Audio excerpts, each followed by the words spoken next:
Welcome back to my kitchen. I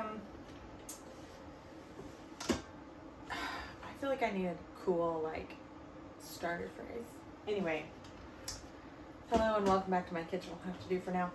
I'm gonna try something new today, which actually is what I've done a lot on this channel. Those pumpkin cinnamon rolls I tried, first time I ever did that. Maybe that's the only thing. Maybe I haven't done it as much as I thought. Anyway, it doesn't matter. I'm trying it today. I am gonna make raw milk yogurt. So I'm gonna go through the beginning steps. Like I said, I've never done this before. I'm following Farmhouse on Boone's instructions, because she adds gelatin to hers to make it thicker, because I guess raw milk yogurt can tend to not be as thick. Anyway, so that's what I'm gonna do. So we're gonna just start. So you turn the saute function on, which if you don't know, kind of turns your Instapot into like a stovetop a little bit. And actually, it's letting me know that it started. Actually, we did have a period in time where we did not have an oven for it was just like a day or two, but this was how I cooked breakfast. I just turned the saute function on and I did what we normally do. So, in this recipe, you start with, I'm doing a half gallon, so I'm only doing half of her recipe. So I'm starting with probably a little less than 2 cups of milk in my Instapot on the saute function. I'm gonna add 1 1/4 teaspoon. Nope, 1 1/4 tablespoon. Glad I looked at that.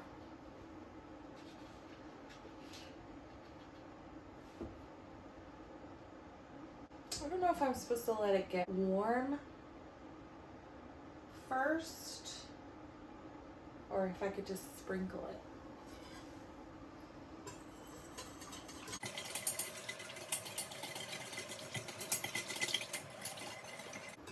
I do, however, know that when I make marshmallows, the water doesn't have to be warm for this gelatin to bloom, so we're just trying it. I also don't know what the recommended heat is at this point, but I do know, since I want this to be raw milk, and I'll go into why in a minute, but since I want this to be raw milk yogurt, I don't want it to get too hot. And I actually already can feel the warmth, so I think, yeah, that's enough.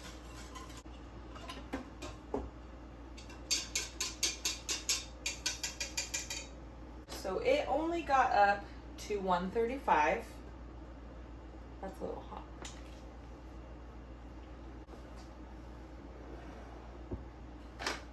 Which is good because I believe pasteurization temperature is 160. So that means I would still consider this raw milk. I don't know what the rules are exactly, but whatever. Okay, so now I'm just supposed to turn that function off. Turn on the yogurt button. Pour in the rest of the milk.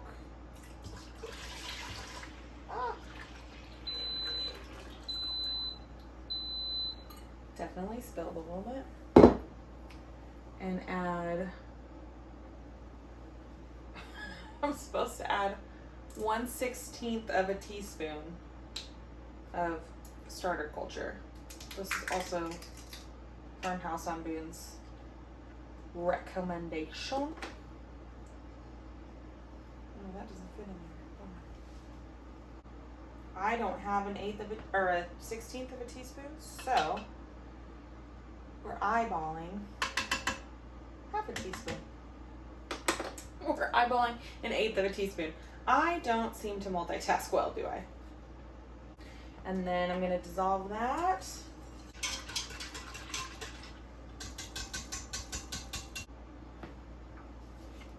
I feel like I still see some gelatin in here. Well, it's just going to have to be fine, I guess. Now I'm supposed to set this. Oh. I'm going to have to start this over because I did not set it to the right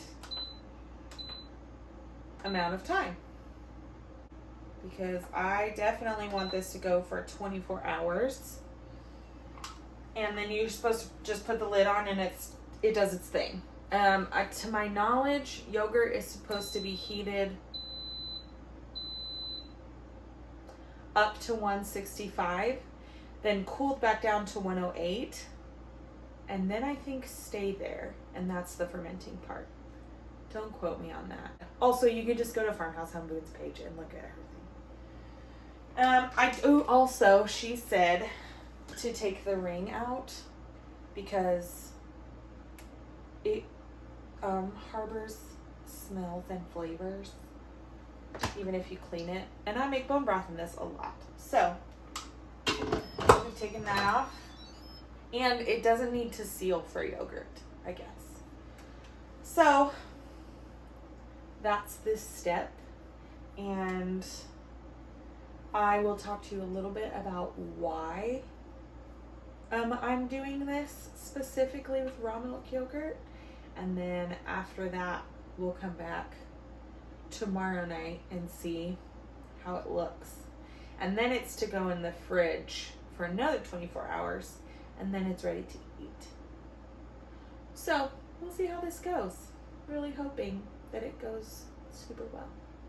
See you in a little bit. Okay, so I wanted to mention why I am interested in doing raw milk yogurt instead of just doing regular type of yogurt. Also, this weird shadow is because it's nighttime, so I have no natural light. We live in a very old house and my lighting is terrible. And the only light that I have in this room is directly behind my phone, which is my camera. So just ignore that. You probably wouldn't have even noticed it. And now I've pointed it out and now you won't be able to ignore it. Whatever. Anyways, so first, the reason I wanted to do this is because right now me and my husband, on the carnivore diet. Now, I'm not going to go into like all of that. It's fairly self-explanatory.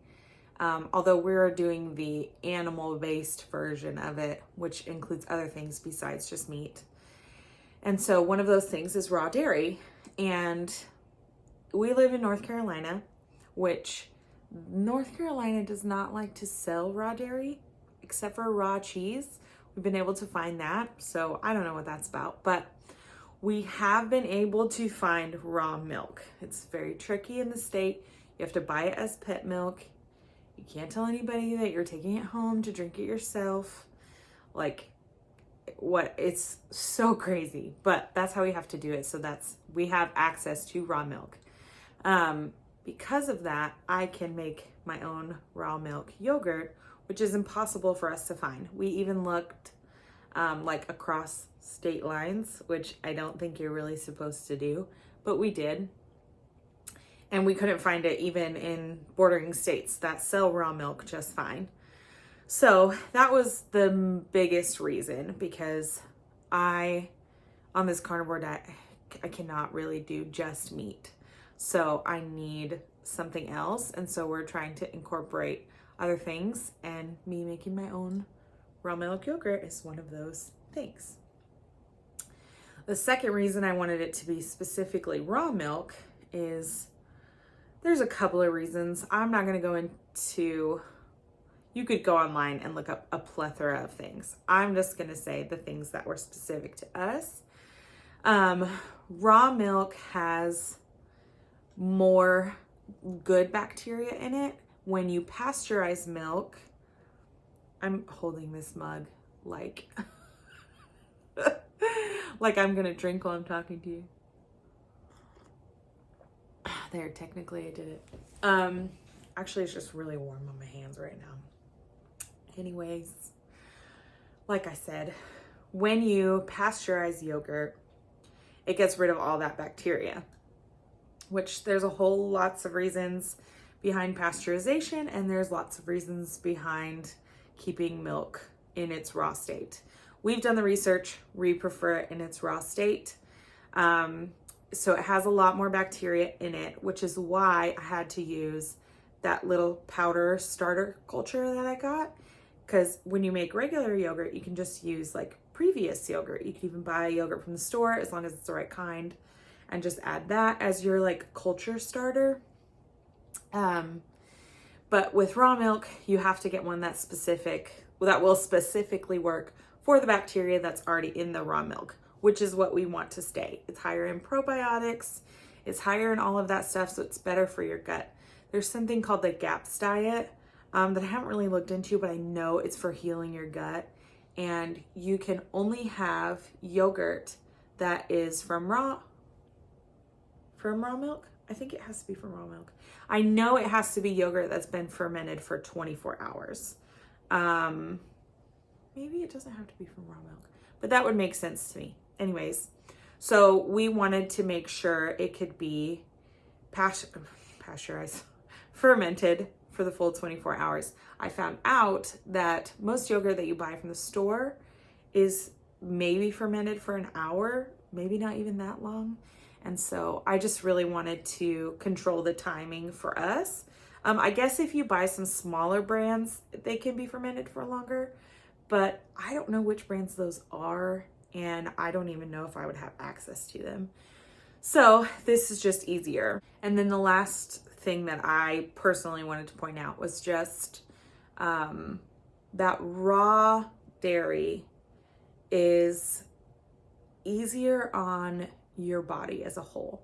So a lot of people, if they are lactose intolerant, or some people with autoimmune disorders or allergies to dairy, if they have raw milk products as opposed to pasteurized milk products, then they can tolerate it just fine.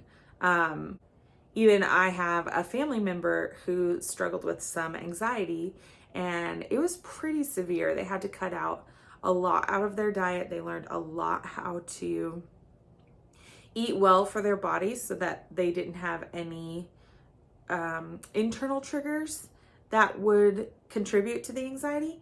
They cut out a ton of stuff, gluten, dairy, so many things were cut out. And I asked one time if they could still have raw dairy and be okay. And they assured me, yeah, they could do that and it wouldn't set anything off. But if she had gluten, she could automatically feel it and it would start like a panic attack. So for me, since that's something that I struggle with from time to time as well, which I know a lot of us do, it's pretty widely spread at this point. But that was just something that I wanted to make sure I wasn't contributing to that anyway. I guess I didn't really eat a lot of dairy in the first place. I've never really been a milk drinker. We do use Greek yogurt in place of sour cream.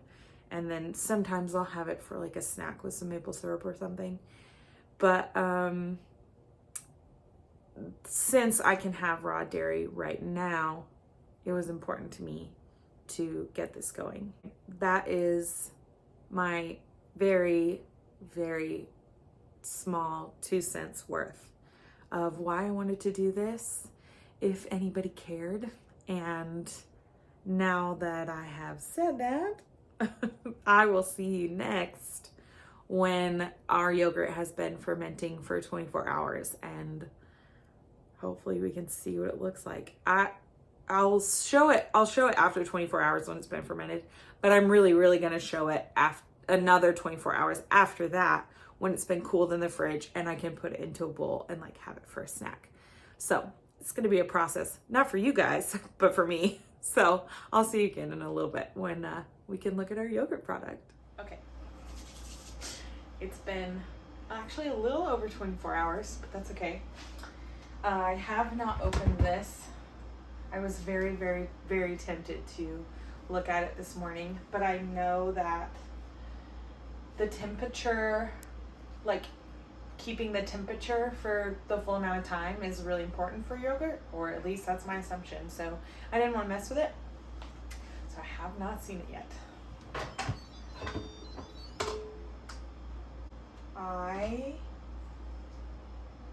Oh, that's interesting. So it does have like a skin. I don't even know if that's really what you call it. I need to check the instructions and see if I'm supposed to stir it in now or after it cools down. So let me do that and then I'll show you this. Okay, super, super annoying. I didn't press record.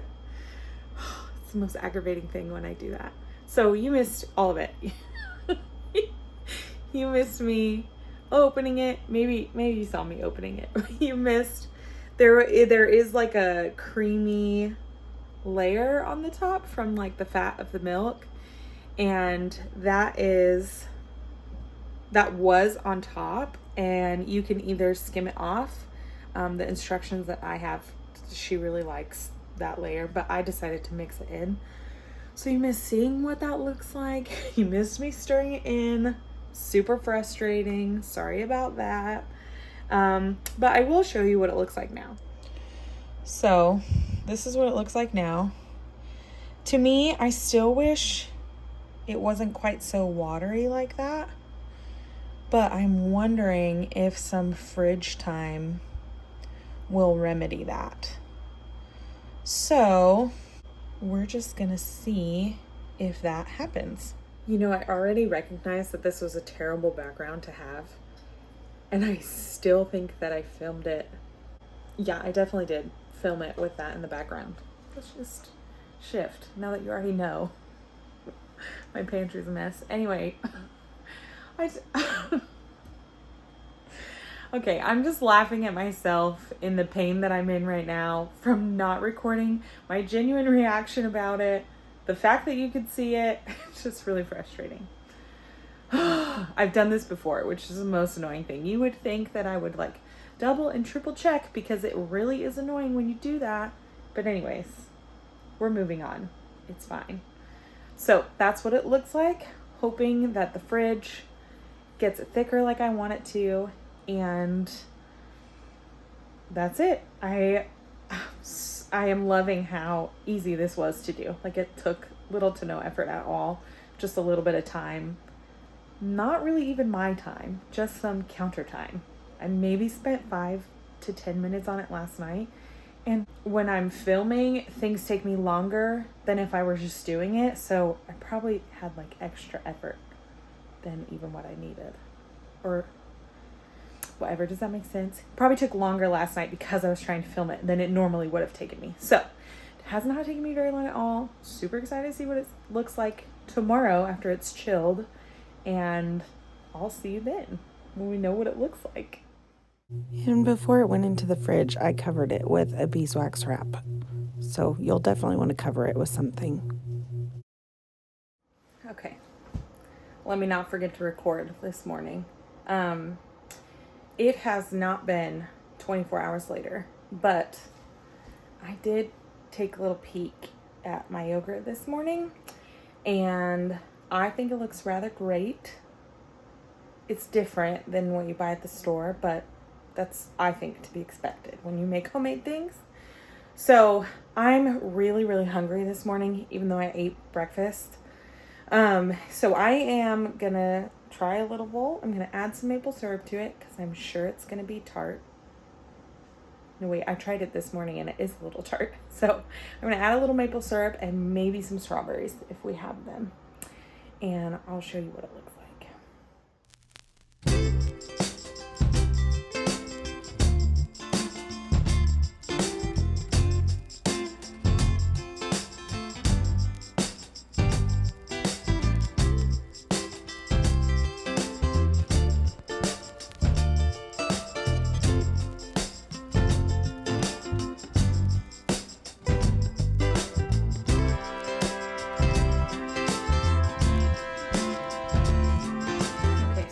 Have strawberries, as you obviously just saw.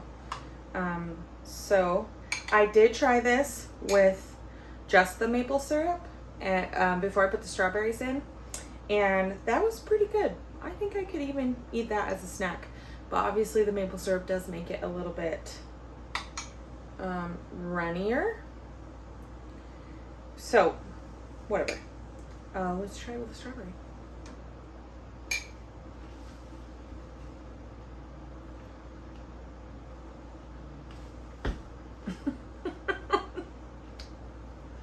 That is a very good snack.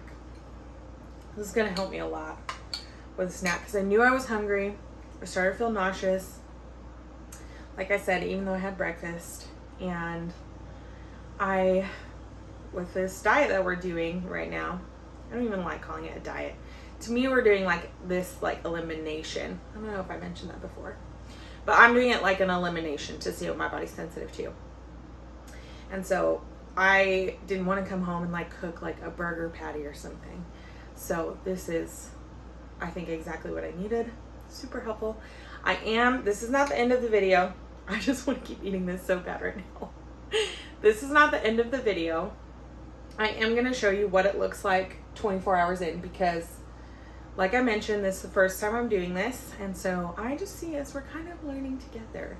So I'm curious what it looks like at 24 hours. I'm sure that you are too. So I will show that, and I will probably also taste it to see if it makes a difference. I'll put the maple syrup in it and we'll do the whole thing. So if you're interested in that, then that'll probably be the next clip. So it has now been a full 24 hours, and this is the update.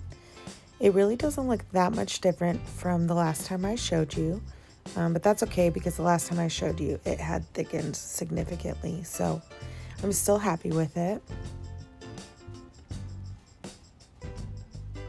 This is after I added maple syrup to it. So maple syrup always makes it a little bit runnier. I did have the thought to put the immersion blender into it, and this is what it looks like after that. Like, looks super runny, but you can tell it's not clumpy.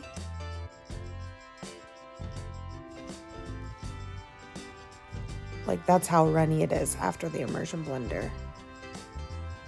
So I was a little worried, but after more time in the fridge, this is what it ended up looking like. You can already kind of tell when I tilt it, it's a bit thicker. But when I dip my spoon into it is when you can really see how nice that looks. I was super satisfied by that. So if the clumps bother you, the immersion blender is the way to go. So of course I had to test this with maple syrup, which it did the same thing. Maple syrup is always going to thin it down. If you just added sugar, it probably wouldn't do that, but obviously we're going for a healthier route, so I'm adding maple syrup.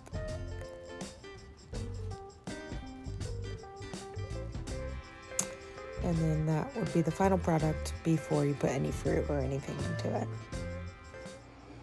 Okay, so it's a couple days later. Actually, how many days? I don't know. So we made that 1/2 gallon. We ate it so quickly that we needed to make more. So I decided to make a whole gallon the second time around, and I added 1/2 tablespoon more than what the recipe called for. 1/2 tablespoon more of gelatin. And I really liked how thick that came out. I took some footage of it and I'll pop that in. You could see like the cream layer on top that you didn't get to see before because I wasn't filming like I thought I was. And so you could see that, and then you can see me like scoop it kind of from underneath and you can tell how thick it is. And that was when it was still warm. So then I popped it in the fridge for 24 hours, and oh my gosh, the way that came out was, it was like so nice and thick and creamy. I am in love with it. Yeah, so that extra, I think that extra half a tablespoon of gelatin was really beneficial. However, my husband did not like it this as much the second time around. He still likes it, but he liked it more the first time when I used the original recipe, even though I cut that original recipe in half. So I'm not sure the ratios were like spot on, although they should have been. So maybe that was just a silly comment. But yeah, he did say he preferred the first batch that I made, which was a little bit runnier than the second batch, but I preferred the second batch.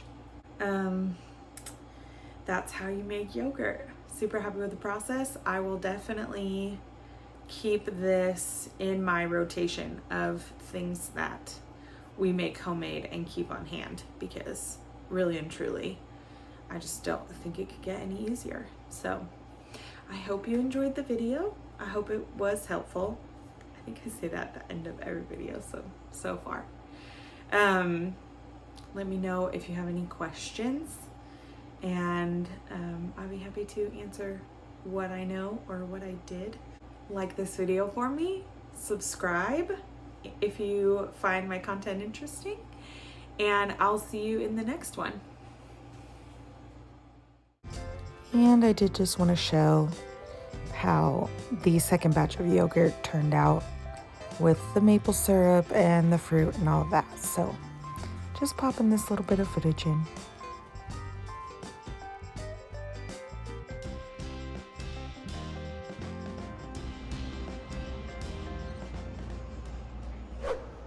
I always wondered like how people try food on camera, because to me it would always seem like, I mean, there's some people, you see their reactions and you're like, oh, that seems authentic to me, but I don't want to be overly like, oh my gosh, it's the best thing ever, if it's not. So anyway, it's not bad.